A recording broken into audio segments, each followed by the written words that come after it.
far did you come, Colin? 4 hours and 30 minutes? I was sleeping half the time. The wife was driving. You should all be driving? Yeah. No. I was listening to podcasts and stuff half the way down. My name is Colin Krieger. My wife came down here and 3 people from my office. We had our fancy Mississippi real estate conference here in Point Clear at the, whatever it's called, Grand or whatever. So, anyway, I am a professional talker, like a realtor, but I am not a professional speaker. I'm not afraid, obviously, being in front of crowds. The way to get over public speaking fear isn't the naked thing, because there's a few of you in here, Todd, that I don't want to see naked. But the best tip I ever got about public speaking is that nobody wants to sit through a crappy speech. So y'all are all pulling for me right now to have a good talk. And the podcast that I had with Jason the other day when he puts that up, that was great. So if this sucks, just refer to that. I'll spend a couple minutes justifying why y'all should listen to me. You know I'm telling the truth because my wife's here. And then I'll tell you some cool quotes, and then we'll talk about some cool ideas. So who am I? I'm not even on there. This will be somewhat about the, what did he call it? Become the social mayor of your town. We do have a councilman from my town sitting in the front row who's also an agent. But a lot of what I'm going to talk about is being different. Duck under the camera, please. A lot of it that I'm going to talk about is being different, trying to differentiate yourself in the market. I didn't know y'all had 70 agents. Y'all got 1,500 agents in this market. We're in Columbus and Starkville, Mississippi. So that's Mississippi State and then Columbus Air Force Base. So, we don't have a ton of people from down here headed our direction. There's a decent amount heading down here, so you should be nice to the agents here because there's some folks coming to Fairhope and Orange Beach. So anyway, this is the end. I just did my 4th year in real estate. I worked for Remax up there. First year, sold 35 houses, 45 the next, 50. What did I last year? 60 last year, and I should do about 70 this year. Our market average is about 175. Columbus is about 150. Starkville is about 200. So it takes a lot to pay the bills up there. And I haven't bought hardly any of the sales. I have $100 a month running in Zillow ads, but that's really just to get so people would look. Time's up already. Thank God. All right. But so anyway, blah blah blah blah blah. I was on Facebook 8 years ago, but till about 3 years ago, I wasn't doing it right. And you'll hear a lot of references to, like Jason says, or like Gary Vaynerchuk says. If y'all work for Jason, you probably know who Gary Vaynerchuk is. It's not real estate sales. It's just motivational sales guy. Well, he's the same age as me.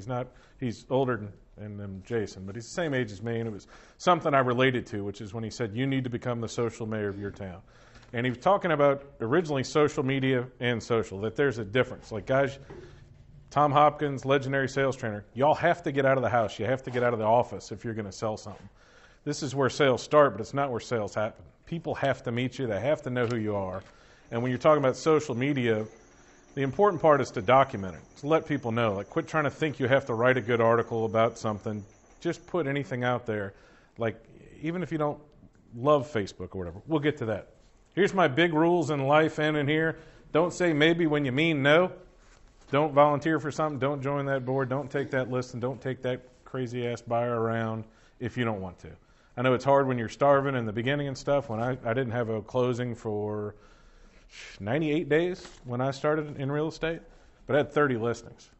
So people would pat me on the back, tell me how great I was doing with 30 signs. And at Remax, they don't give you signs or lock boxes, even though we have a good split there. So I had $6,000 of hardware between lock boxes and signs out, and I hadn't made a penny, and I got 3 little kids at home. So that sucks when people are telling you you're doing good in that respect. But don't say maybe when you mean no. So don't sign up for a board. Don't do anything dumb when your instinct in your body tells you. Because what you're doing is you're lying to people, and you're wasting their time, you're wasting your time. Don't act like you care. Actually care. I'm not allowed to say curse words in here. Maybe I am. I'm not sure. Dude, no. Oh. Anyway, don't try to raise money for stuff you don't care about. Don't put y'all all see those little self-aggrandizing posts on so-and-so about how I volunteered to do this. Be careful with that. Like, you can do important stuff and do good stuff, but do it because you mean it. Like, actually care. If you actually care, you will win. If you're going after some big award or something, you're shooting after the Realtor of the Year award to become Realtor of the Year, you're not going to get it. If you do it because you're doing the right things, you're going to win. And then document, don't create, which Jason says like 7 times a day to y'all. If y'all work here, you should know it. Again, just take pictures of what you're doing. And I mean, there's so many opportunities we'll talk about in here to raise up other people and to help other businesses that you can do that aren't documenting. You don't have to Travis has plenty of work. You don't have to hire Travis to do a 4-star, fly over the local restaurant. You can just take a picture of the lady at the front counter. For clarity's sakes, I have a Colin Krieger Just Me Facebook page. There has not been a house on that Facebook page in 3 years. There's a Good for Business with Colin Krieger, which is a business blog page, which is 90% of it is cut and paste from the TV stations and newspapers, and I write a little article, like a blog, about what they wrote, then a link to what they wrote. And then because the great state of Mississippi just changed all the advertising rules, I had to kind of crash my Colin Krieger real estate page because we have to have the brokerage name and our phone number and that we're a realtor on anything we post about a house anywhere.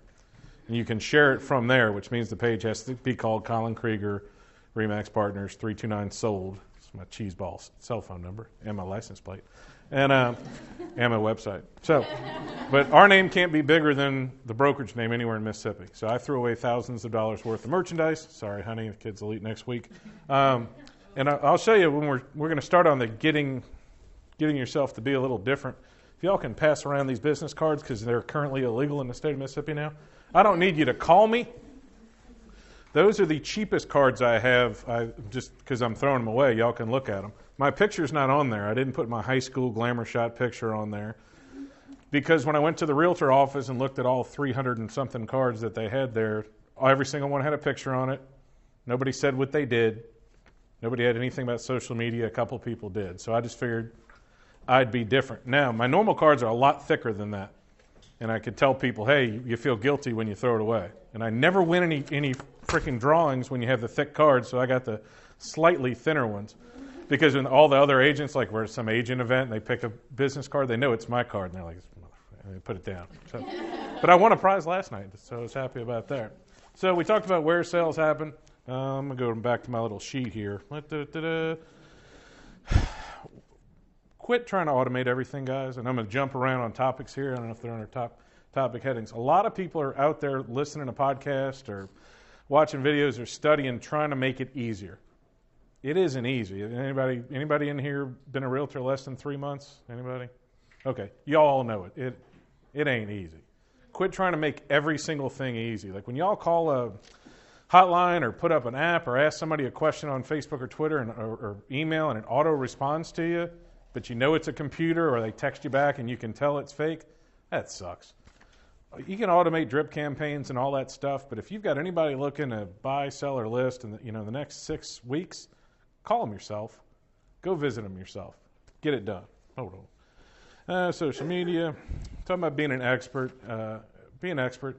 Be a professional. There's too many Jake Leg realtors out there. If you can't spend 5 minutes a week and look up the days on the market or any market that you're in, it's on MLS. A lot of people don't know how to look it up. That's insane. People are looking us to be experts. They want to talk to us at Krieger. They want to talk to us at the gas station because we're wearing our name tag or a branded shirt if you're a man in this office. They want to know what's going on, and if y'all keep telling them that everything's great when, I don't know about y'all's market, but the last 45 days nationwide have slowed down a lot. If every one of you and every other realtor is telling them everything's great and it's wonderful, what happens when you go list the damn houses? The narrative in the community is, oh, everything's wonderful, everything's selling in 2 days. Whereas if somebody's actually out there telling them the truth and you know the information. Now let's say we all want to be professionals and there'll be a lot of scarves everybody's wearing in a couple weeks when the weather's better and everybody wants to wear a suit or whatever. And we're professional realtors because we pay dues and we have a 6-page fill-in-the-blank contract. Accountants, lawyers, all these other professionals, they get certified all the time. They're training all the time. There's a lot of pressure on them. In my opinion, you should be able to handwrite every word on the 6-page contract. I don't know if y'all's is 8 pages. Maybe it's too long. Yeah. You should still know it. Like, you should need not just how to read through a contract so you can read it upside down and explain it. That's good. You should really know what's in there. Because a lot of agents in our markets will, under the contingency section, just keep writing stuff that's already in the contract, which kills you in a multiple offer situation. Just kills you because you're like, try telling a seller, like, well, this one's got 9 things on there, and he's like, oh, air conditioning must be working at closing. Well, yeah, no shit, Century 21 guy, come on. Like, when all that stuff's extra, and that's part about being a professional, like, I can write most of our contract on a napkin. Now, a broker probably would not appreciate that. But that's all we got, and once you really know it professionally and you're not going, when you're reading it, like I glance over contracts probably quicker than I should say out loud to a lot of folks, but before I see a buyer, as soon as I call them, I message them our working with a broker form. I got a little packet that we know what a contract looks like before they go in a house. And, before I go to a listing appointment, when I go to a listing appointment, I don't bring anything. Of course, Stephen and Julia, who here visiting, have been to my listing appointment. What would y'all say the average listing appointment for a Colin appointment is? About 5 minutes. In my opinion, they've called me there. I've won. I walk in, and this was 3 years ago when I was starting too. I figure I got them. And what I do is when I'm in the driveway, I email them my magical 42-point marketing plan. And I'm not there to talk about that because that's what everybody else is bringing. And I say that. And by the way, Coldwell Banker's standard plan that they have is 42 points. That's why I bring it up, because if I come in after them, they look down at their table and there's a 42-point one, and I just bring a piece of paper that has number 43 on it. We'll get to number 43 in a second. What do we got here? Pick your channel. A lot of people are intimidated. This is as far as brand building. Facebook, Twitter, Instagram, Craigslist. Again, Jason will mention 600 little things you can do. Do I want to knock on doors? Do I want to make calls? A lot of the stuff I have to do is for people who don't want to make calls and don't want to knock on doors because you feel like a jerk. If you want to think of an intimidating brand, not in real estate, but like a giant brand worldwide, we're like, I'm not going to start a company to go up against them. Apple, they're everywhere in this room, right? They're, 15.2% of the smartphone market this morning. That's it. Like, they're not as big as everybody thinks. The biggest agent in most MLSs or the biggest team rarely crosses 3%. In this market, 1%, you'll probably make a lot of money if you controlled 1% of this market. So quit trying to think that everybody's got to like you. Now, I was supposed to go over my background, but I didn't. Born and raised in New Orleans, 20 years in the restaurant business, owned a restaurant. My wife and I got married, and about a few months before Katrina, we bought a house in Biloxi, Mississippi. Rode the wave up to Cow Pasture, Mississippi. I was a marketing guy and a supervisor for Papa John's Pizza. Lived in Oxford for a little while. Came back, bought a tabloid newspaper, like a biggest weekly newspaper in the state of Mississippi. Built it up, and that was taking pictures of, like, people got shot, chasing politicians, just a bunch of stuff like that. So I've seen people get shot and killed. I've seen officers kill people. I've taken pictures of it. I'm an award-winning photographer, and I've flipped houses with my wife. So I've done a lot of crap. A lot of that plays really well. Like trying to write a 64-page tabloid paper and take thousands of pictures a week and write hundreds of words helps a lot with real estate. Because when I got into it, they're like, watch out, people are going to want to stab you in the back. I'm like, are they literally going to stab me in the back? Are they going to threaten me? Because people called our paper every week threatening me. And I'm a sales guy at heart, so I used to stay up at night. Like, if somebody didn't like me, I'm like, how could they not like me? I'm charming, got a watch and everything, matches my ring. And after every week for 3 years of getting yelled at every Thursday, because if you had a picture of a car wreck and you said it was a Buick LeSabre and it was an old Cutlass, they'd be like, your whole paper's lying, you're evil, boy, I'm going to find you and kill you. And now, like, other agents, they're a pleasure compared to that. So no pleasure. All right. So when we're talking about picking the channel, if you just want to use Facebook, there's plenty of people who are only on Facebook. I don't do any real estate looking stuff on Twitter. If you want to do LinkedIn, LinkedIn's a great place. If you just did LinkedIn and you were the only realtor on LinkedIn, you'd kill it in a market, especially here where you have some business folks coming down for conferences and they say they want to stay. Plus, LinkedIn ranks really high on the search engine results, but nobody's on there. And some of them are just automated put at houses. Like and the people who are on all the social media channels are Facebook, Twitter, and Instagram, and you just do that auto feed where the house goes to all three, you're hurting yourself more than you're helping. You just really are killing yourself. We talked a little bit about being professional.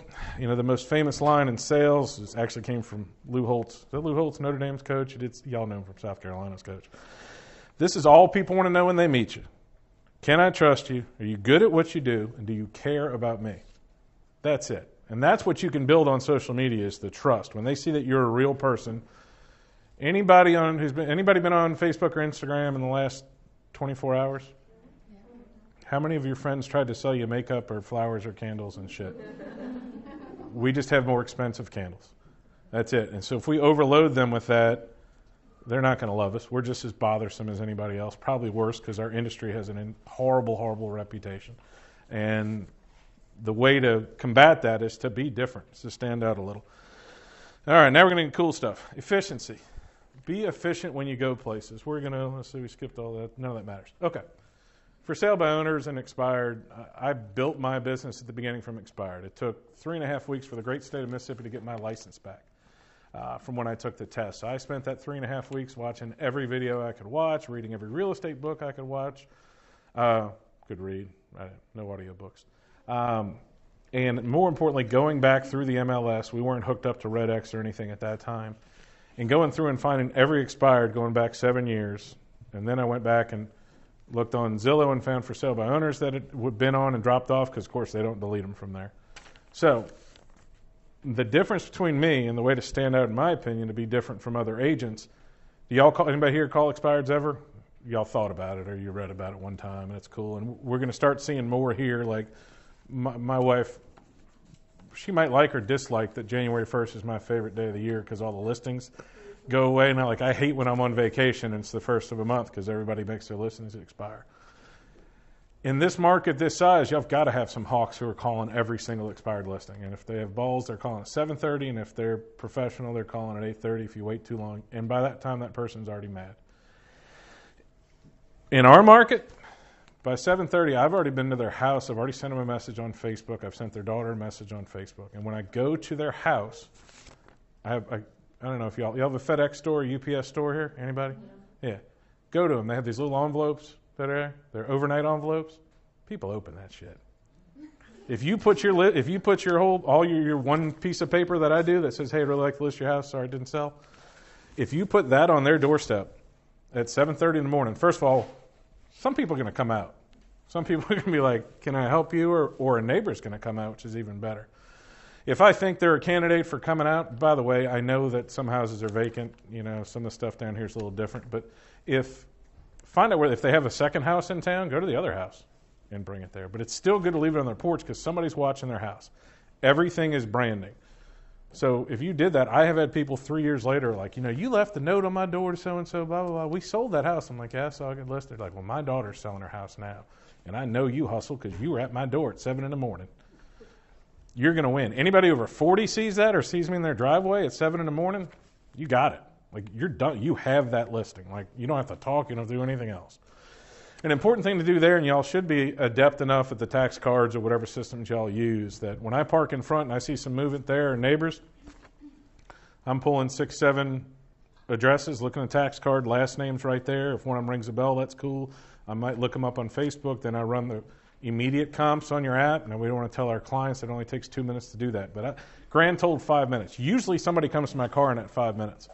But if the guy's there, it's sort of the same thing I might do with a for sale by owner, but with an expired, let's say the person's there. Now, I'm not knocking on their door at 7 in the morning. I'm not crazy, but I'm leaning the thing up against their thing. If they discover it's a marketing tactic, great. They think I'm a genius for doing it. Like, they're not going to think that, wow, he chinched on the $11 to overnight it from 3 blocks away. But what a great conversation when he comes out and you're like, hey, Mr. Reynolds, I'm sorry I didn't sell your house. I said, I'm sure you noticed the Toodles house down the block sold a couple weeks ago, and I don't know about you if you know about the Johnsons next door. And I said, are you friends with Dr. Wilson across the street? And he's like, yeah, I know Dr. Wilson, blah, blah, blah. I'm like, okay, cool. No false pretenses. You don't have to say you know the people, but you have some stuff to talk to them about. You have some context. You know what those houses are worth. You can guess. I mean, and if they sold, you should know every neighborhood. I mean, I know you have 300,000 households. But you can figure out the neighborhood when you get to it. Y'all are relatively smart, most of y'all. And so y'all should be able to guess the relative neighborhood. You know what he was selling his house for. So have some context. Don't just go, Scripts are great, but they're great because you're doing something. It's kind of like doing something every day. If you're trying, you're trying, but the script's wonderful. I'm sorry, you're looking to buy or selling a house, and other days on the market, blah, blah, blah, blah. Always ask to go in the house if they see in the morning. They might not want to or whatever, but set an appointment that day. But when they see you working, years later, that can pay off. If somebody's jogging by or walking by, put them at ease. Say, sorry, I'm not a burglar, not a bad guy, I'm a realtor. And if they don't immediately punch you, say, I'm just trying to help the Johnsons sell their house. I'm sorry, I know you saw the Toodles sold theirs, or I just want to meet somebody named Tootle. It would be kind of cool. We're going here. That goes back, the FedEx envelope, that hustle goes back to, do you really want it? Like, have y'all ever done something hard, something difficult? Okay, just keep doing it. Like you're still here. Talking about procrastination. Any stress you have in your life is from your procrastination or somebody else's. Scientifically speaking, procrastination gets rid of stress. Because you, in your back of your mind, you're like, oh, I did that because you pushed it back. You didn't call those people. If you just make those calls and do those things, and I think part of the hard part for a lot of agents is in your hearts, you don't think you have any value. Like you really think like, well, I mean, my pictures are going to be better. But a lot of people don't believe in their heart that 42-point marketing plan is any different. And so when I go to expireds, any listing appointment, we'll jump to for sale by owners for the majority of this. I go and I say, okay, what worked? If they're expired, that's one thing. If it's a new listing, it's another. So for a listing, when I go in with nothing in my hand, if I have to do a hard listing appointment, like 10 or 12 minutes, sit down, walk around the house, whatever, you talk to them, you say, okay, who do you think is the most viable person, most likely person to buy your house? $250,000 house is probably a, nurse married to a municipal worker, a police officer, and somebody who works at the tax. Whatever it is, it doesn't matter. Get him to suggest some stuff or her to suggest some people. Who do you think is the most likely person? Here's the cool part. Do you know anybody you think that's in this kind of market, blah, blah, blah, blah. And you're at the listing appointment, you're asking that. He's giving you a list. And he goes, here's what makes me different from everybody else. Everybody else has this little marketing plan. We do cool videos, and I'm going to do an open house and sit by myself and pick my nose or whatever. I'm going to go find the buyers. That's what I'm going to do. I'm going to go find them. So your most likely people who work at this thing work at a medical office, which is my favorite thing in the world, but it can be anywhere. And we're getting the cookies here. It's Jason's favorite part of the talk. So you're saying, I'm going to go out and find these people. Even if you're talking to for sale by owner, if he's willing to pay you go to his house, I'm going to go find the people that are most likely to buy your house. If you walk into a medical office and get your lovely wife or husband to bake cookies, or you can go get the Krieger cookies. They sell cookies at Krieger, like big box, or Walmart, a bunch of them for $1. Put them in the microwave. They smell homemade. If you're on the road, I'm not saying this is right or wrong. I'm just saying it's really hot under the hood of your car. And so, if you walk, and they're wrapped in foil. I'm not a food service guy here. So, if you walk into a medical office with a plate of cookies and a flyer, and you tell your sellers this, I'm going to take your listing, put it with 2 other listings, amount per month, how to qualify. You walk into a medical office, Stacy's at the front desk, you're like, Stacy, can you do me a favor? I brought some cookies for you. So can you hang this up? You'll have a fridge or a break room or something. I'm really trying to help these guys out. And she's like, oh, sure, that's like you brought cookies, that's great. Blah, blah, blah, blah. Some guy walks out from the back, and this has happened to me many times. He's like, what house is that? I'm like, he's like, that's my brother's house. I'm like, I know. Because you look on Facebook, you've known the neighborhood, you research your guy on Facebook, he's your client. Find out where his family works. If you're going to go to 10 businesses, it's smarter to go to the 10 businesses with his family where they work, right? Because you go there, front desk likes it. Let's say the brother's there and he sees you. He's like, no, that's cool. And I'm like, yeah, I looked up who you looked. I thought it was important to come here. I'm just trying to help your brother out. I'm going to a lot of businesses. Win. The brother doesn't see it till a day later. He's like, who brought this? You're like, well, his agent said he's the guy that brought those cookies. He's trying to help him out. He's like, that's my brother's house. You're not lying to anybody. It's semantics. Like if you're going to go to 10 businesses, you might as well go to their, if you look up somebody's friends on Facebook, their first, it's in order of the ones they interact the most with when it's not alphabetical. If you look on your phone, if you look on your desktop, usually it's alphabetical. Look at their last 5 posts, see who likes the posts. Find those people on Facebook, see where they work. Most of them have it on there. Go there. You've just gone to that business. All the people there see your work, and if the cookies are a hit or whatever you bring, popcorn, something cheap, don't spend a lot of money. Don't overbrand it. Put your card in there. Don't bother them about listings or anything else. They hang it up. It's in their office for a few days. You helped them. It was great. And then talk to Stacy. Say, hey, Stacy, say I need one other favor. You like Starbucks? And you give her a little $5 Starbucks gift card. Like, can you get everybody together so I can take a picture? I do this business blog. It doesn't need to be a long blog, but you can just take a picture of the group, leave a card with your business blog or write whatever the name of it on there. Say, like, I don't care if you like my page. I'm going to put this picture. I do really cool stories. Y'all are kind of a special office. Can I put on here so-and-so gastroenterology? I can't spell that stuff, but doctor's office, or whether it's a florist shop or whatever, and say, this is Stacy so-and-so. Like, you have to like me real quick on Facebook so I can tag you. this is Stacy so-and-so, this office is amazing, here's a little story about the office, and you do it while you're standing there. And what's your name? What's your name? What's your name? What's your name? Every time I post that, I get an average of 3 likes for each person in the picture. What sells newspapers is pictures of kids. It's an average of 7 newspapers sold for every picture of a kid because the whole family goes and gets it. People, what else are y'all doing? Like, what else is anybody doing there today? They're doing that.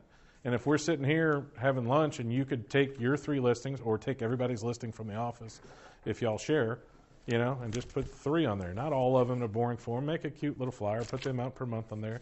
And it gives you a reason to go to these offices and visit these people that's not soliciting. And it builds you up in the community.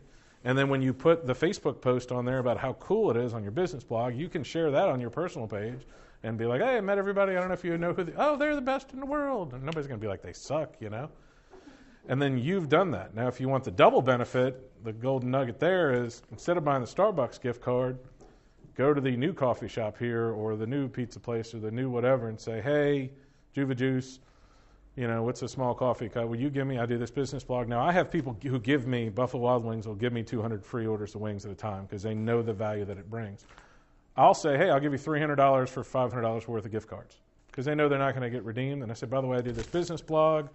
There's no catch to it. You'll never see a member of my family coming in here to get it. That's the card you give the girl. And when you give the girl a card, say, listen, it's a free card. The only thing I really want you to do is help them out. Starbucks doesn't need the help. But if it's another cute coffee shop, they do need the help. And then she needs to take a picture if she's socially savvy, or you take a picture of her and text it to her or whatever. It doesn't matter. And to have her saying thank you to Bob's Coffee Shop for doing this. Now you're helping Bob's Coffee Shop. You're helping the thing. My in and out on that whole process is like 10 or 11 minutes. What else are you doing? Like, you ain't doing nothing. Like, that's so easy, but it makes, one by one, it goes around the city, and people like you more. Like, people are like, man, that's exciting, and that's great. You pumped them up. You're the business guy. You gradually become known as the guy who's at all the stuff. Like, I go to every little ribbon cutting and every Chamber of Commerce thing, every one to an aggravating point. But a lot of times, I just go in, I'm like, hey, and 1 out of 5, 1 out of 10 is a selfie. I take the same pictures the newspaper takes. 3 people stand there, smile, name on the bottom. And that's on my personal page, like, cool what the chamber did at the new ribbon cutting for so-and-so. And while I'm there, I take a picture of the owner. And the next day, I'm like, on the business blog, I'm like, oh, so-and-so had their ribbon cutting at their so-and-so. We beat the newspaper to most of the stuff. And it's easy. It takes a couple of seconds. And those people feel so awesome when they're on there. People think I know everything in town, which is great. And a lot of times I have to call somebody else to find out about it. But when you become the authority on town, when you become the mayor, when you are the media outlet, and a lot of people overthink it and think that they need to get Travis to do a big video of the restaurant, which is a great way to do it, and it's good if you have the budget. But, pictures are fine. I know a lot of people are scared of video, because they don't know how they look, don't like how they sound. The photos are fine. It'd be the same as if you ran a quarter-page ad in the newspaper and you run pictures. They get to a certain amount of people. Now, videos get a lot more traction. They're going to get more views or a Facebook Live, so if you're not scared of them, you do the Facebook Live literally like as soon as you meet the person. The biggest post I ever had, my wife said, oh, this new ice cream shop opened north of town. It had no ribbon cutting, no chamber thing, nothing. I went over there, Brent Teague, I think it's the name of the guy that owns it. I didn't know who he was. I said, get some kids, let's take a picture. He takes a picture. I'm like, Brent's a hardworking guy. Everybody knows him in town. I don't know if they know him in town. Everybody knows him in town. He opened an ice cream store. This town's needed this for so long. It's so great. Isn't he a great person? 1,100 comments, 400-something shares. I would have had to, and like the newspaper picked up my story, asked to use my picture. Like, that's free. Took 10 minutes. I got some free ice cream out of the deal. Like, win-win. Like, and they love me. Like, they got tons of business from that because nobody knew they were there. They had just opened. So when I see him, he's like, yo. Guess what? His nephew's the mayor of Caledonia, which is a little city north of us. Now I'm a judge in the pet parade contest this year. That's celebrity stuff. How we got into, we're from New Orleans. We landed in Columbus, Mississippi, which was one of the few cities in Mississippi that wasn't burned during the Civil War. So a bunch of old houses. I think we're the only people who ever intentionally left Oxford, Mississippi, and New Orleans. We didn't intentionally leave, but we didn't go back. But they got a bunch of old houses down there, and so we have an old house. And we started throwing block parties 6-7 years ago, crawfish boils, and they got big enough where we had a couple hundred people coming. We'd have a Christmas party and a crawfish boil.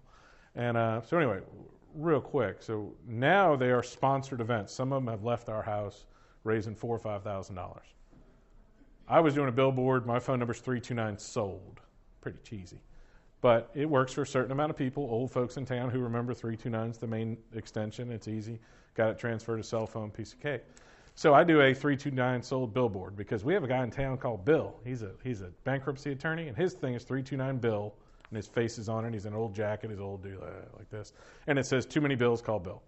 So I copied his billboard, cut my head off, put it on his, and put 329 sold and said, too many houses, because that doesn't make sense at all. And the billboard company's like, he's a lawyer. He needs to sign off on this. I went to talk to him. He thought it was a great idea. He's like, whatever. And then he goes, this was 3.5 years ago. He's like, you're the party guy, right? I'm like, yeah, I'm the party guy. He's like, what's it cost to sponsor one of those? I'm like, $200? Like that, like a sponsor? But I walked out of that with that check out of his office. Like, it's that part in the movie where I'm like, I got something here, you know? And we ended up with 9 sponsors for the first party and too much money. So that's not fair. So then the next one we did for charity, and the next one we did for charity.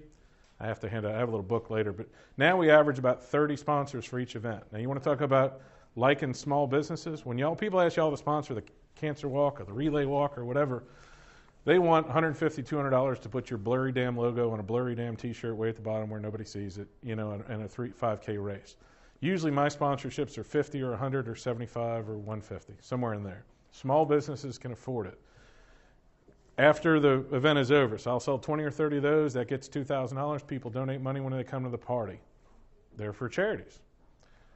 Beer companies, guys, if y'all ever do events, like if y'all wanted to do a nighttime thing here, beer companies usually are mandated to give about 2% of their product away.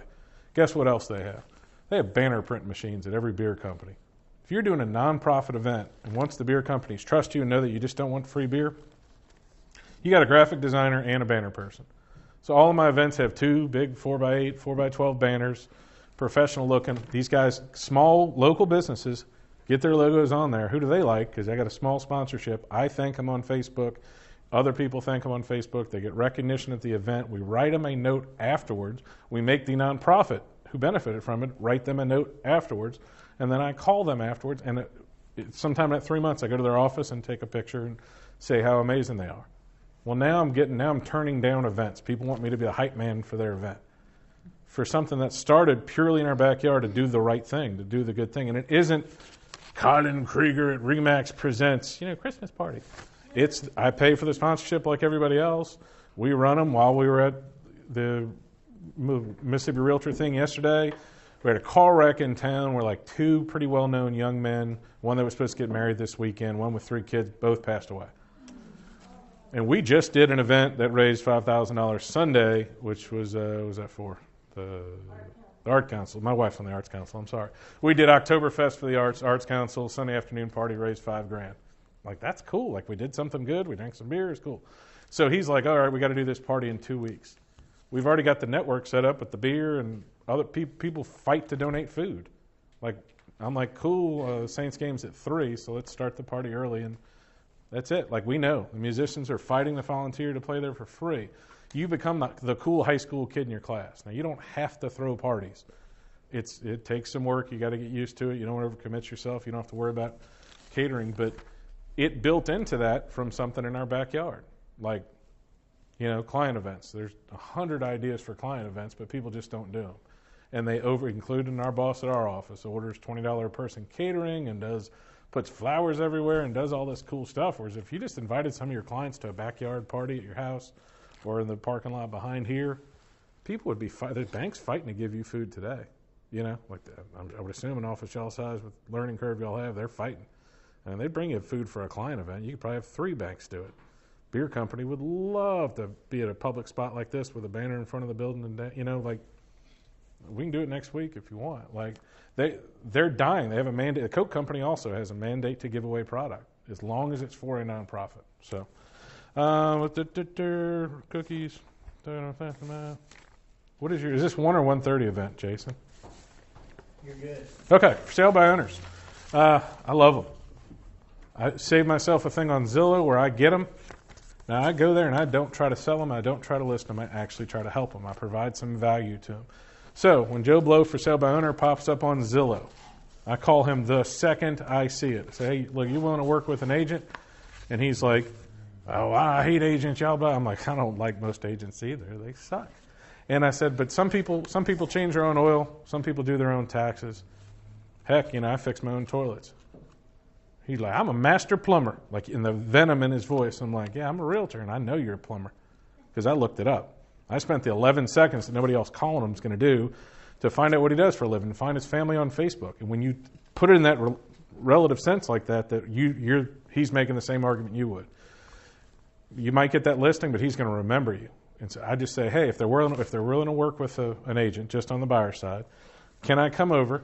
You can ask your friend so-and-so. Usually I can find a common friend, thank God for Facebook. But if not, say, I give you my word, I won't ask you to list it. I won't bring a listing appointment. I'm just going to come and say hi, take some pictures of the house in case I have a buyer. When do you want to come over? Like, now. I want to come over now, whenever I can come over.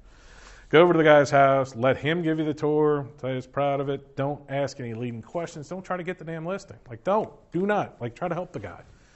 While you're there, ask if you can take the video of the house. You can't share the video, obviously, if it's not a listing, if you don't have permission. What you can do is keep it on your Dropbox with the other 300 videos of houses I have from our market. And I've had 2 people who called me to list their house, and they're like, well, I had it for sale by owner 2 years. I'm like, yeah, I came and took a video of it. Or they bought the house, and they're listing it with me, and I've already got a video of it. Like, I know the layout, I know everything. It's somewhat creepy, somewhat cool, but when a client comes in your office, or when I can send something to that, and they're like, where'd you get this from? I'm like, well, I preview houses, and I ask permission, but as long as you don't market it, you can do it. So I'll go to the house. Same thing that I did with the expireds. So-and-so sold their house. You know Tim. Do you know Tim next door? You know so-and-so next door? Do you mind if I go tell them about your house? He's like, what do you mean? I'm like, well, I'd like to go to your neighbors and let them know that they can pick their neighbor. The same way as if you get a listing that you're supposed to do that almost nobody does because they don't want to knock on doors and seem like a jackass. You want to be memorable? Knock on a door and tell them there's a for sale by owner.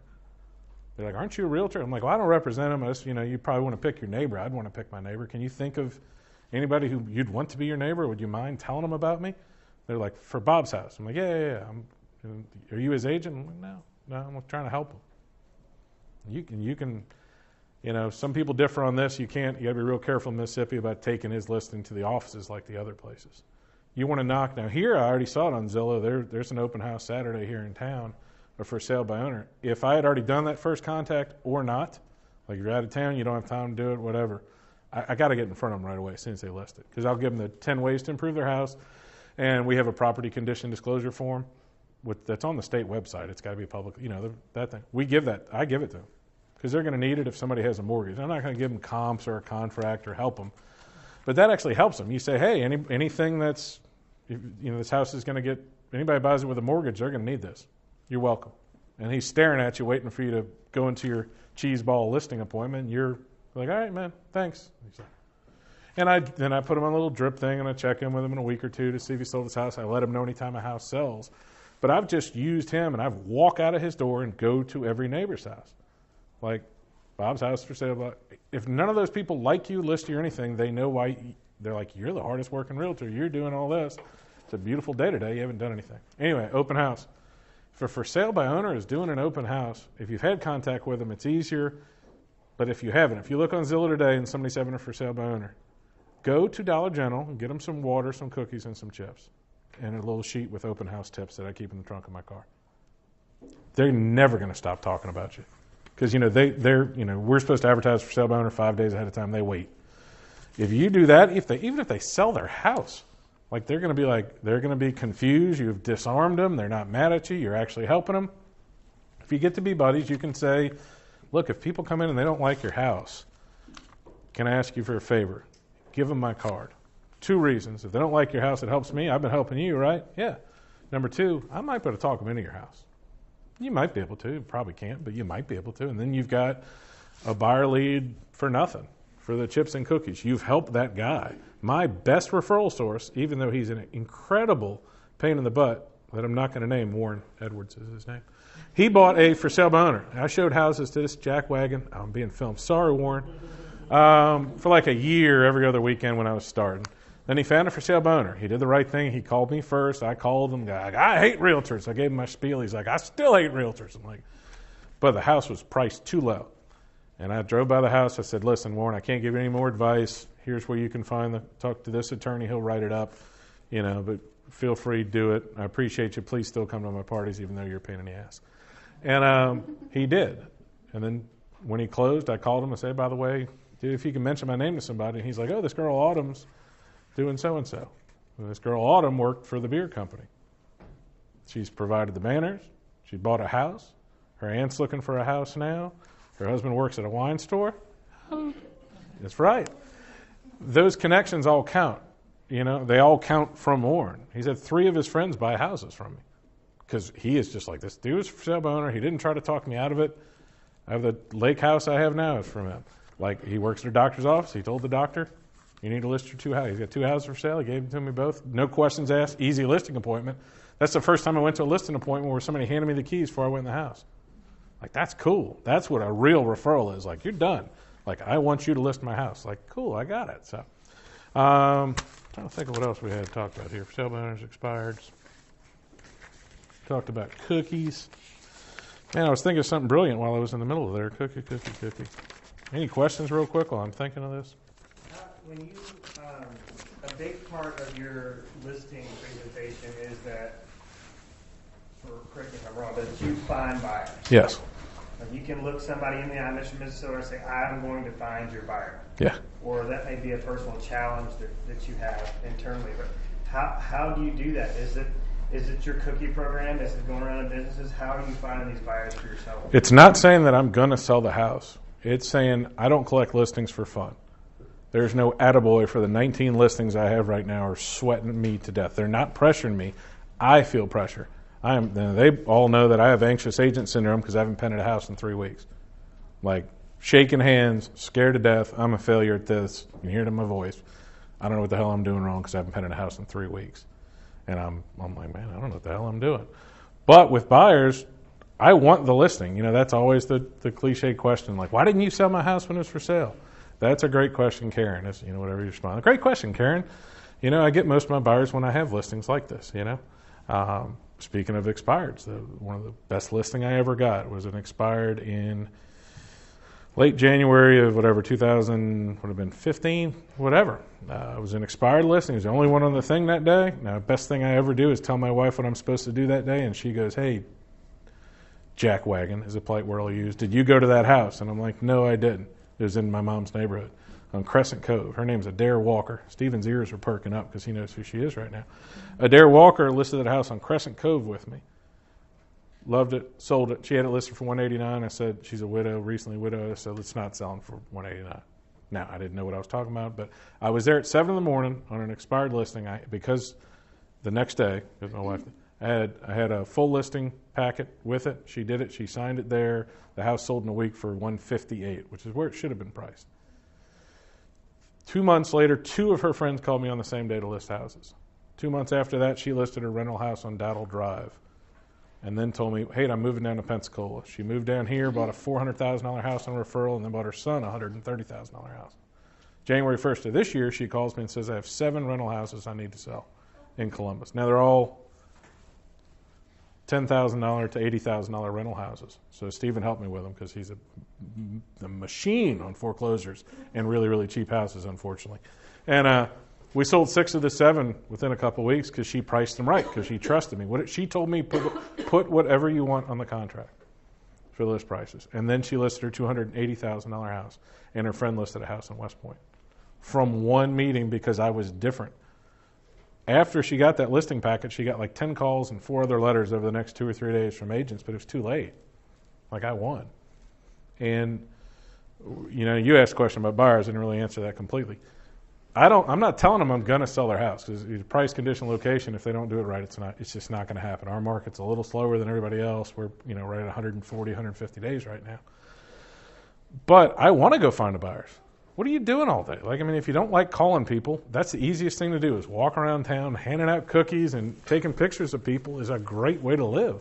It brings you energy because everywhere I go, I take a picture of the business and raise them up, And then I am going for the target buyers. Like if I have 2 river houses now that aren't on the river. They're across the street from the river. So they're river-ish houses or river view houses, whatever. Yeah, they're near a river. You can smell the water. But where am I going to go for that? I'm going to go where river people go. Like we have a street in our town, like in every town, that's muffler shops and auto repair shops. Go to the sheriff's department, fire department, hang the thing on the wall, drop off some cookies. They all know I work because if they think a lot of us don't do anything, don't work all day. You know what I mean? And if you do that, then you are going to try to find the buyers more than anybody else in the world. But you're multiplying it by so many different, whatever it is. You're multiplying a heck of a lot.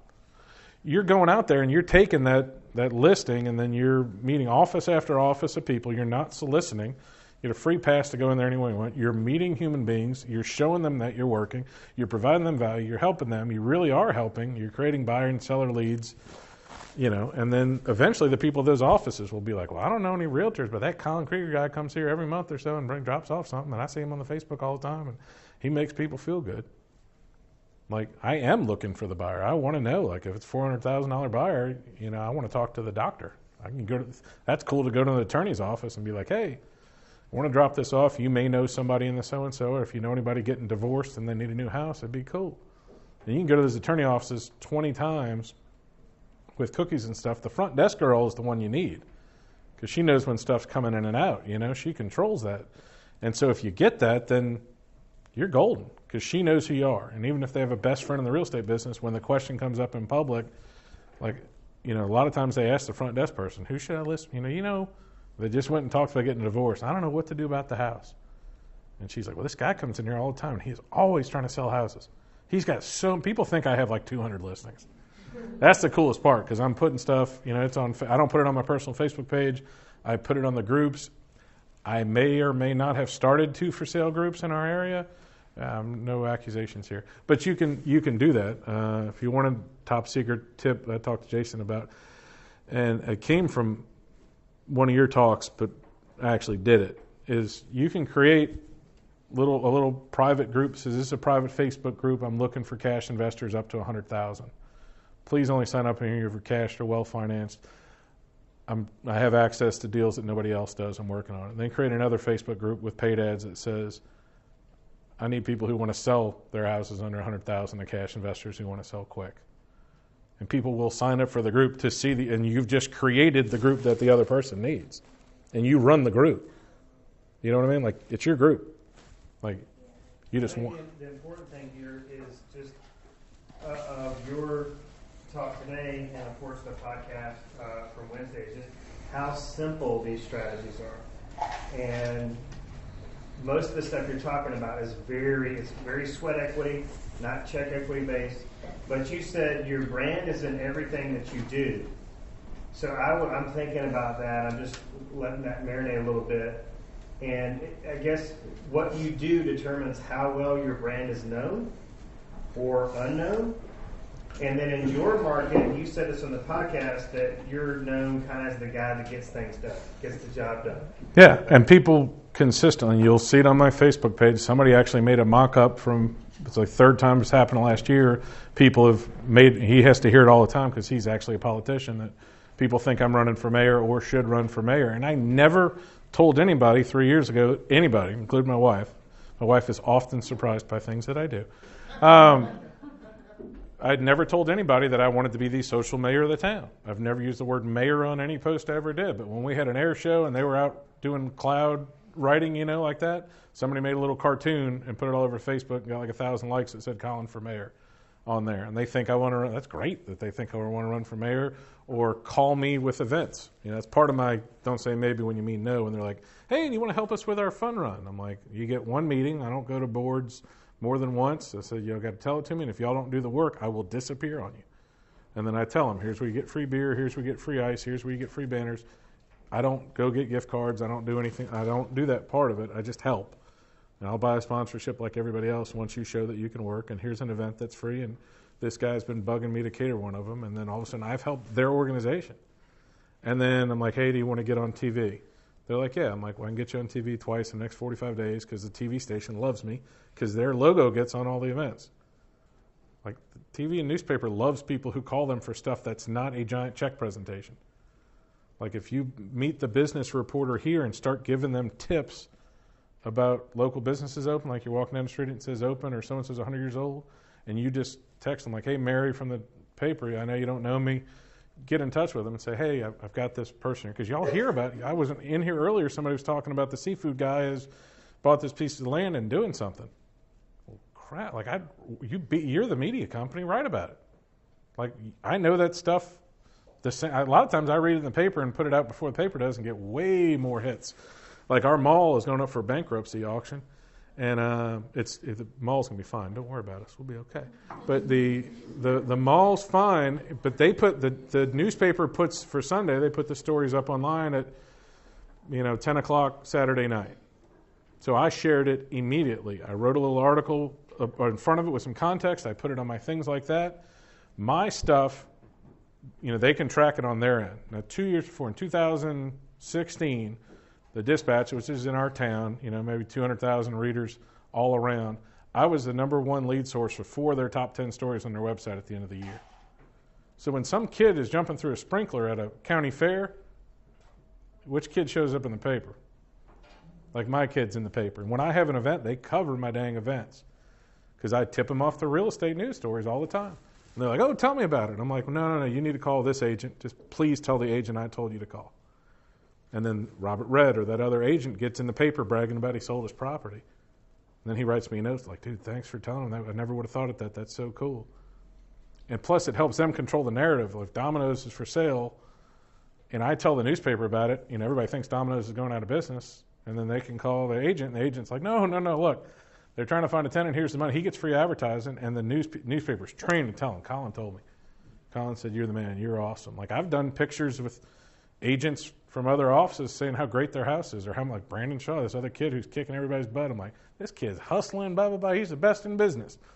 And like, his family, his mom stopped me in the grocery store like, why did you do that? I thought you were in an opposite office. I'm like, I don't care. We touched on this. I listed a house Tuesday that was from an agent at another office that just, her license went away 2 months ago. And her dad called, or brother-in-law, whatever, called and said, hey, we want to list my house. She's like, well, I'm not anymore. Who should I list it with? She's like, oh, you need to list with Colin. We had a horrible deal last year, but I was really, really nice to her. Sorry, honey. Sent her flowers afterwards. It was no tension or anything like that. But, guys, y'all statistics are way lower just by being in this room. But 78% of real estate agents either quit or fail within a 5-year time period. If you listen to at least 3 hours of sales training in a given year, that means you're trying to make yourself better. Like, this is already counting for over an hour, minus the mortgage people. The likelihood goes down to like 30%. Think about that. Imagine if you don't want to knock on doors. Imagine if you knock on doors the way I do or give out cookies the way I do. That percentage goes way down. My point on that is, like, be nice to other agents. Like, other agents are really confused when I give them advice or tips, or I tell them exactly what I do with photos to make the house look so amazing. And a lot of them aren't going to be here. Like, they're not going to be agents. Statistically speaking, most of the agents you meet aren't going to be agents in 5 years. Be nice to them. Like, help them all you can. It doesn't hurt you. And if you are magnanimous and honest and really care about it, you're going to win. You're going to win long term. I get listings of people like, you do so much for the community. I want you to come list my house. Piece of cake, Right. That's a great lead in to my next question is, why do you think, or what is the difference between an agent that makes it and an agent that does not? And we touched on that on the podcast. The famous tenet, I think it's Napoleon Hill or whatever, is you are what you think about, especially on a daily basis. And obviously, statistically speaking, your income is the average of your 5 closest friends.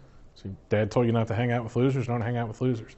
The reason I had to leave Columbus is because I knew I was headed to 40, 50, 60 deals listening to these podcasts. And I really wanted to find out what happens at 60 or 70 deals.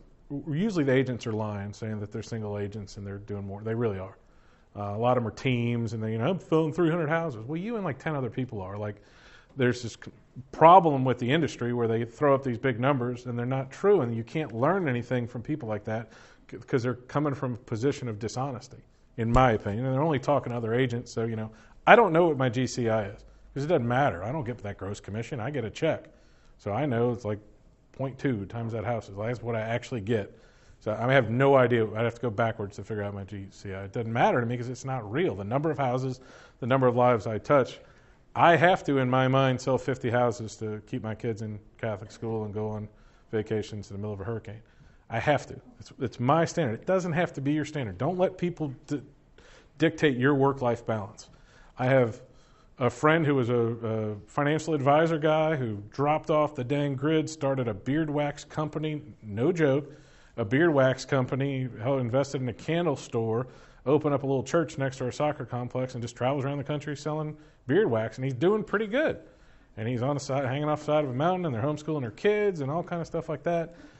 That's great. That's his work-life balance. And actually, when I had the newspaper and was working my butt off, I was probably too concerned about what people thought about how much time I spent with my kids. But there are plenty of people who work 70 hours a week who spend a lot better quality time with their family and kids than people you know. A lot of them are staring at their phone, aren't invested in their kids, don't take them cool places. We took our kids to the top of a Tennessee mountain for the eclipse. We're like, what else are they going to learn? Like, at school, what are they missing in school today? Nobody from our school did that. And I'm sure there's people who are like, Colin's working all the time. Colin's working. Half the people can't figure out how I sell houses because all the business stuff, and going to chamber events and all that. And the other half can't figure out how to do that stuff because they think I only sell houses. Like, I'm starting a Facebook page to explain that I sell houses because they know I'm a realtor. And if you can't, and like, you can put houses on. You don't have to be me and not put houses on them. I understand you want to put some, but it is better to find a clever way to do it.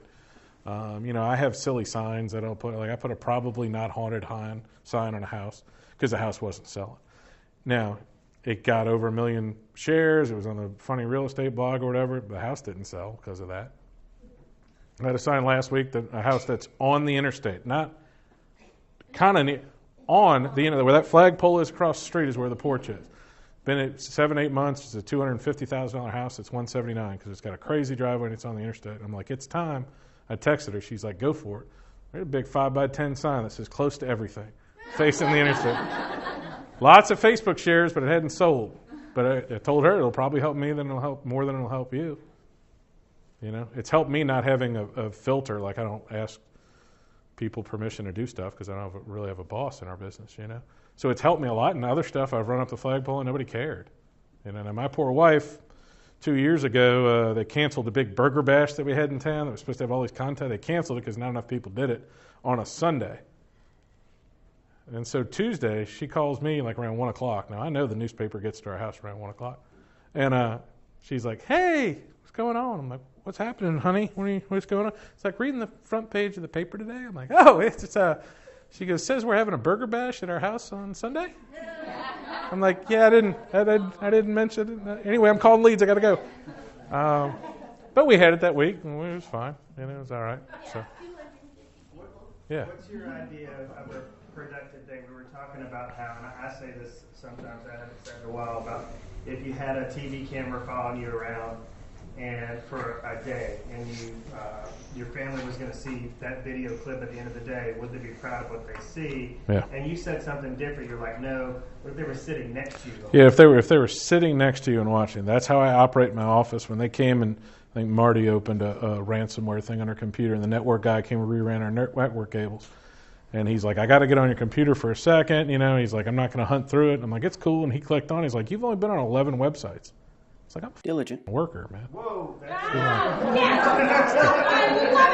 I was like, no, I play on Facebook and play on my phone as much as anybody, but I am a nerd. I mean, they got in our car 2 nights ago, and there's a Brian Buffini podcast playing on the thing. Like, why do you need to listen to? Why did you listen to podcasts? So I'm trying to get better, man. If you're the number one agent in your office, why do you need to keep listening to podcasts? Because I'm trying to get better at this. Like, I mean, it's not cool to sell. I don't want to sell. 70 houses is nice, and the reason I go after the number is because if the market crashes, the girl in our town who's got the cool hookup at the hospital, woman, who sold 18 houses for $300,000 last year, that's awesome.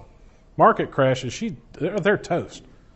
Now, my 200 people that I've touched in the last 4 years, they've been at my parties. I've talked to them. They're nice. I'll go to their business, promote their business, bring them their closing gift to where they work. When people get a new job, you can go to their job, bring them flowers. Like, that's old school stuff, but what else are you doing all day? And that's what I think about is like my kids last week would have seen me like wrenching my hands, sweating, like I haven't done a deal in 3 weeks, That's what they would have seen. And I get nervous, and that's what helps me make the calls and be consistent with stuff is that I'm worried. I mean, I don't want that. I want to be a failure. I mean, it's hard. I know that's hard to say. You don't have to sell 50 houses a year.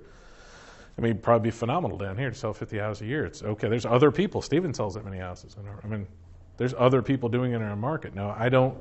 The hard part is I wanted to see what happened when it's efficient to get help. When she, not mental help that I clearly need, but help. Like when do you get an assistant? When do you start using showing agents, not losing money? Because we have a team in our Remax office in Starkville that does the same sales as I do. And they have the listing agent, and she'll probably listen to this, and I love her. But, at times she'll do more sales than me this year, Stephanie, I know. Got that?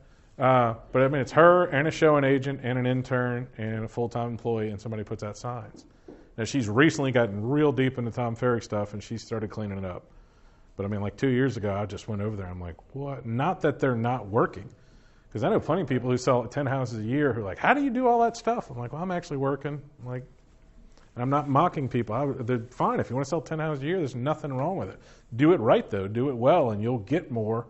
You don't have to do all the knocking on doors. But if a lot of people sell it, like when you start, you're like, oh, why are you going to work for me? Well, it's my only listing. I'm going to work really hard. I don't know if you can do more than 10 actual hours of work for a listing. I mean, you can't if you don't go to businesses. Like if you actually circle dial the neighborhood, which people hate doing because they're scared to do it. Which is where I like doing it because I'll invite them to a party or I'll tell them about an event in the area that's not my party. I was like, well, the fun runs next week, and so. And we don't have a lot of big neighborhoods, so our biggest neighborhood's 180 houses. We don't have 1,000 neighborhood houses. I would love that. I would throw a neighborhood party. So what's the anatomy of a typical day? Work day. Like when do you start? What do you do before lunch? What do you do after lunch? My schedule, yeah. Yeah, so you go home feeling proud that you had an efficient day. I won't answer a completely different question like I just did before. So now recently, because I'm doing a fundraiser for the YMCA, I start at 5:30 in the morning, and this evil trainer beats the crap out of me and makes me run because I need to lose some weight by Thanksgiving. I walked into the YMCA 4 or 5 months ago and just said, I'm fat and I'm good at raising money. Let's do this. And we're going to raise like $4 or $5 grand while I lose money. But so now I try to start at 5:30. Before that, I was pretty much getting to work at 6:30 for 2 or 3 years. Now I try to bring the kids to school. I get there no matter when it is, the first 30 minutes of the day, every day I'm sending videos to somebody. Even cold leads, my sellers, because a lot of people don't like calling people. You're scared to call people. So I don't even have BombBomb. I should sign up for it. I'm too cheap. But BombBomb's a video mailing service. It's like $50 a month. But I just do it. They have a little app where you can compress your videos down below 20 megabytes, which is what Gmail lets you send. And I send it to the seller. I sent one over here like, hey, I haven't talked to you in a few weeks. Man, I really appreciate you. Thanks for supporting the party or just whatever. I don't know if you noticed that house sold in your neighborhood. I always appreciate you. Thanks for being a good friend. Boom. That's it. So 30 minutes of my day. And each video takes 3 or 4 minutes total. Do it. I don't edit them. I just send them. But some of them are old buyers, old clients. Like, hey, I know you called like 3 years ago. You didn't respond to the emails. That's cool. I just have a little spreadsheet and I go up that list of, I think there's 3,800 numbers in my phone. So I just go through my little spreadsheet and tick, call them, send them a video. Then the next hour is usually circle prospecting, 7:30 to 8:30. I'm listening to a podcast on the way there. I'll have a book out. But that'll be circle prospecting, not spheres. So calling the neighborhood, Red X type stuff. I don't mind doing it. I'll call for anybody's listing. Any Remax listing is fine. Any listing at all. Hey, I don't know if you noticed, we just listed a property in your neighborhood. And they're like, oh, I thought you were with Remax. I'm like, yeah, the MLS. We listed a house in your neighborhood. And Julia knows because she's heard me a lot. I try to be I never lie, but I like to leave stuff open like that. We're doing this, we do that, we do that. Semantics in that respect. So, and usually, we're probably around 9:30 now. I spend 15 minutes every single day, every day that I'm there, checking my listings online, switching pictures around, looking at the top 10 websites. Zillow is a monster. It's 31% of views in the best market in the world. Most markets, it's less than 20%. So, you got to have your profile filled out on these other things. Just a picture in the profile. Reviews, I think Zillow is enough for reviews.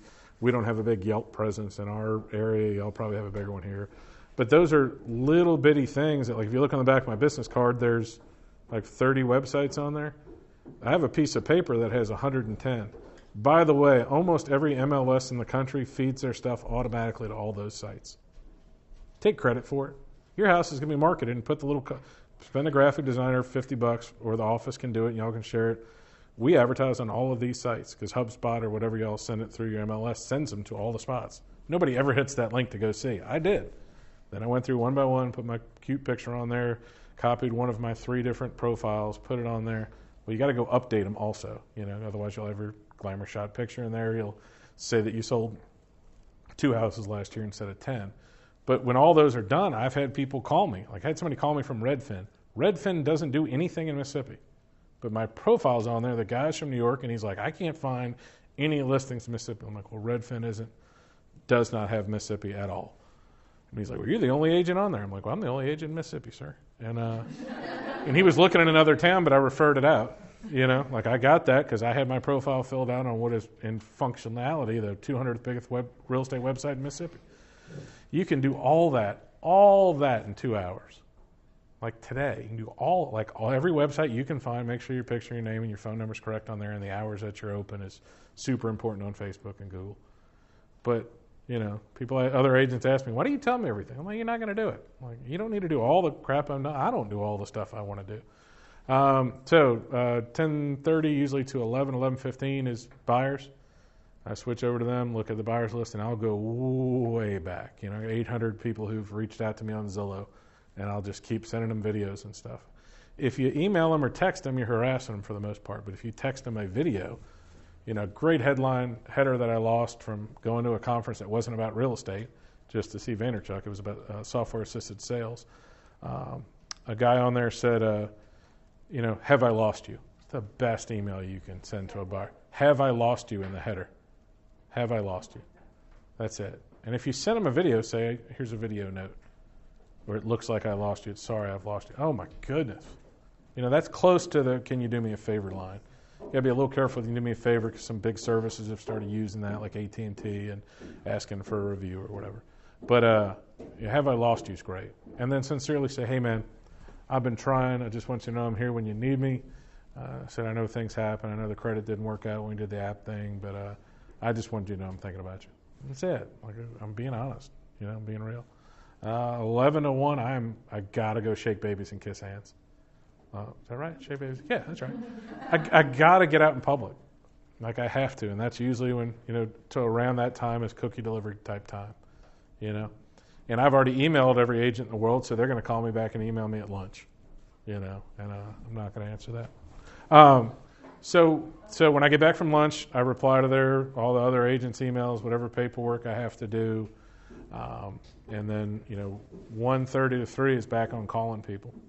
And I've started, my wife's helping me. We're doing the Brian Buffini referral course. As far as real estate goes, in my mind, there's only 3, maybe 4 paths you can take. Call, door knock, which is like the old Mike Ferry school. Buffini is 100% by referral, dropping off notes and pop buys, which that's great. I'd rather just stick with the cookie thing, but also bring listings with me. So I was doing that before. I can tell you from 180 something listing appointments in the last 4 years, one of the last questions I ask at the end is, when's the last time you heard from your agent? 2 people out of 180 had heard from their agent. And Lynn Brown, is that her name yesterday? Lee Brown yesterday said it. She put a word on something I've always talked about, which is orphans. If you got a crappy agent on the other end, usually their phone number's somewhere in the paperwork, but you can send them a note a week after closing and say, has everything gone all right? Is everything okay? Just want to make sure you didn't have any problems with the house. If you talk to them or run into them or they call and thank you for the note, you can ask them to put them on your ridiculous drip newsletter, or you can just send them something every once in a while. Call them and remind them about Homestead. Some offices do it, but you should mail them the HUD form, not just your client, the other client. We had an agent, a big agent, 40 deal a year, $300,000 average from her Starkville market, left 2 years ago. And she was selling her book of business, and she wanted like $20,000 for it. It's crazy. And another agent got all mad. It's like, well, she didn't even ask me. It was too much money. I'm like, you have her book of business. Like, you have the MLS. All you do is mail stuff anyway. Like, mail them. Take them over. Nobody else is doing it, And I'm not talking like the State Farm automated birthday card stuff. Like, actually care. Find them where they work. Between LinkedIn, Facebook, and the tax records, and just the phone book, you should be able to find out where most people work. You know, I know some people aren't on Facebook, and if you don't know where they work, go bring cookies to their house. Even though it's not your client. Like, you want to have $300,000 clients, play with $300,000 people. They go to chamber events. You know, bankers go to that sort of stuff. Go to high-end, you know, sports athletic booster groups. Dude, you want to meet some doctors and lawyers? Go to that stuff, especially for the private school. Well, I don't go to the private school. I did 2 videos in the last month for a private school my kids don't go to help their fundraiser.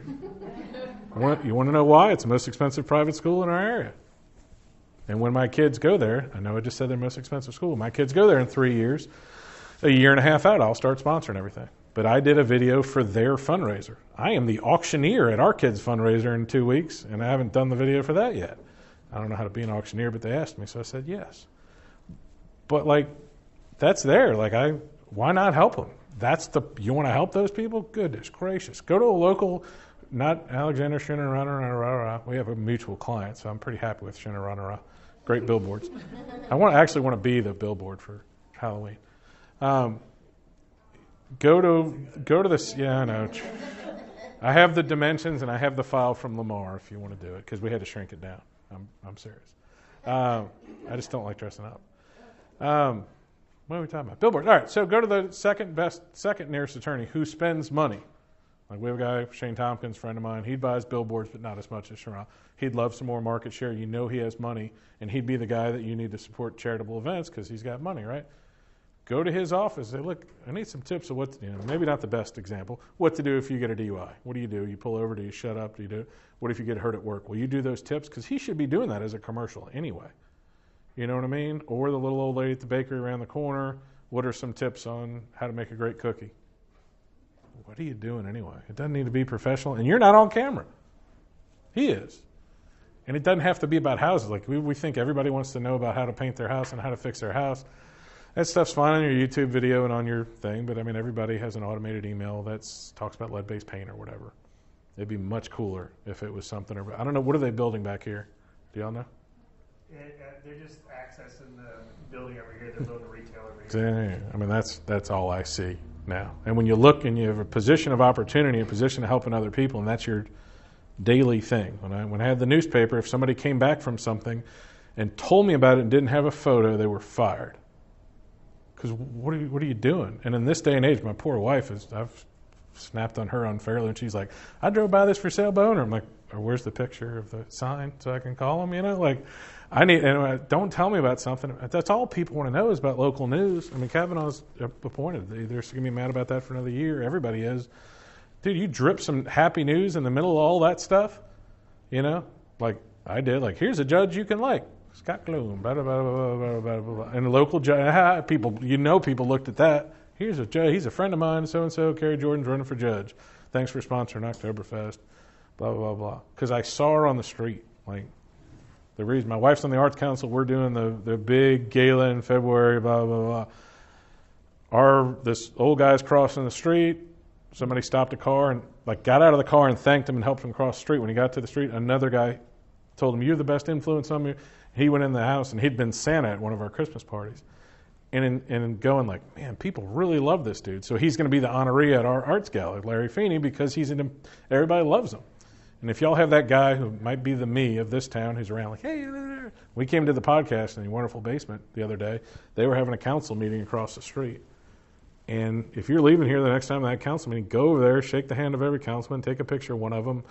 He's your District 5 councilman. Here's a little black. He owns a business. He did this. He's been in office 5 years. Thanks. Tell him you're doing it. Leave him your card. Tell the other ones you'll do it another time. You're an expert on city council. He's a councilman. He barely sees me at city council. I come in. I'm like, and I walk out, and then they raise my taxes or something. So, but then people see me and they think I know everything, and they're like, what are they doing over there? I'm like, I don't know. I'll find out. But then when you need a street light or a pothole fixed in the road, you tell your clients and they get listed. Like, you need street light, pothole, I know who to call. There are people calling me to ask me all the time about the weird. What's the zoning over there? I'm like, I'll find out for you. And they turn off that instinct of like, why the hell are you calling me? Like, Google it, But it's great that they're calling me. I'll take that all day long. But when you see that, when you see good things, take pictures of them. Y'all are complaining. Every single person I know, oh, news is all bad, news is all bad. Fix it. We are news. We're the media. We're the face. Fix it. And make positivity louder is the cover page of my thing. That's the Vanderchuck deal. Like, put some good news out there. There's tons of good stuff. I'm in a tiny town. I'm overrun by happy, wonderful things to put in it. We have 25,000 people in our city. And y'all got 1 million within driving distance here. Like, there've been 3 things I heard this morning that I was like, I'd write about that. Like, oh, the seafood guy did that. And then I'm like, man, I'd go to the seafood guy to explain the impact of the storm on the fishing stuff, And then somebody said something was happening in Spanish Ford. And somebody, like, and as long as you don't think you have to be on camera and do a video, if you're afraid of that, if you're afraid of knocking on doors, or you're afraid of, do that. Like, make other people happy. You'll win. It may become like a line around here, like, what are you doing anyway? Yeah. Literally. And one of the best things Diana said in this training room is, what are you doing? Like, really, what are you doing? The difference between the agents that make it and the agents that don't, in my opinion, a lot of times it exists in what they're doing, what's on their schedule, what their day looks like. So yeah, and doing the call. There's nothing wrong with doing calls, but a lot of people don't like doing them. And until you can find a way in your heart that you think you're providing value by door knocking or calls, I don't think you should do it. I think you should go visit people until you know that you provide value. Because it's easy for me to call people. Half of them know my name, and they saw me on TV promoting Ducks Unlimited shit. I didn't shoot a gun till last year because I went to the whitetails. I joined. Oh, she has to hide Bunny from me. Yeah, I'm sorry. Look, I joined Ducks Unlimited and helped them out of spite because I went there and my friend had sponsored and invited me to a table, and I didn't think he got anything out of the sponsorship. So then I helped Whitetails Unlimited hype their events. While I was at their event, I saw how they did raffles, stuff that we can add to the Arts Council. I met sponsors who can use from that sponsor to another thing. These are groups that I was the main sponsor for Comic-Con in our town. According to the Comic-Con franchise, I was the only realtor who'd ever done one. Do you want to know what kind of tension you get at Comic-Con when you have a realtor table? How many people come over and go, what are you doing here? Guess who goes to Comic-Con? Engineering students, math students, college students, parents who care about their kids and like that you supported their thing. You got to be a little different. They love it. And you're so out of place there. Like they don't know what to do with you. And you win. And then you're different. You're supporting the community. And you're out there. And then the Comic-Con guy likes you make a Super Trooper commercial. And we did all kind of stuff. Yeah. So anyway, I get pumped up about that stuff. I do it all day long. And I like, making people happy. So. Thank you so much. All right. Thank you.